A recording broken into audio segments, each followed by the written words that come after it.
Welcome to the Workbench. My name is Doug. I'd like to talk to you today a little bit about the anatomy of a needle. So it may seem simple to you, but there's a lot of technical engineering that goes into one of these. I'm sure you've all inserted a couple into a machine here and there and understand that you always position the flat into the back of the machine and it lines up with what we refer to as a scarf of the needle. Why a scarf, I don't know, but it's a little indentation here.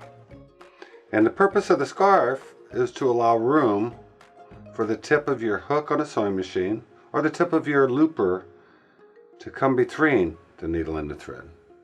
Okay, now we all know that we should all have a nice sharp point so that when it's entering the fabric, we're not hearing this popping sound, we're not getting snags into our fabric. So that's why you frequently want to replace it. And the point is crucial for the downward motion of the needle into your fabric. And then we have the eye, which could vary differently from needle to needle, depending if it might be a top stitch needle versus a metallic embroidery type needle. The eyes are polished differently with those, as well as the point. And then on the front of our needles we have a groove. And the groove is designed to hold the thread and protect it from the outside so that it's not interfering with the fabric. So let me show you how a loop formation looks when it's operating through a sewing machine. So as your thread is coming into your needle, it lays within that groove, goes through your needle eye. So within the design of the machine, it will go into a downstroke into your fabric. And then when it rises 2 to 2.5 millimeter, isn't that technical? It will form a loop of thread in the back. And then that's what your hook will actually pick up on to interlock it with your bobbin.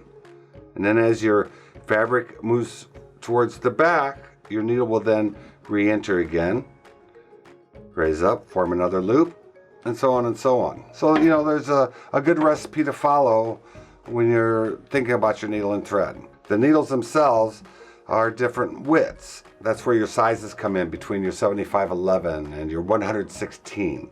The higher the number, the wider the groove is. But by golly, why does thread have to be backwards? The thinner the thread, the higher the number. Heavier thread, the lower the number. So maybe you're doing some quilting with a 30 or 40 weight thread, then you would want probably a 90-14 needle.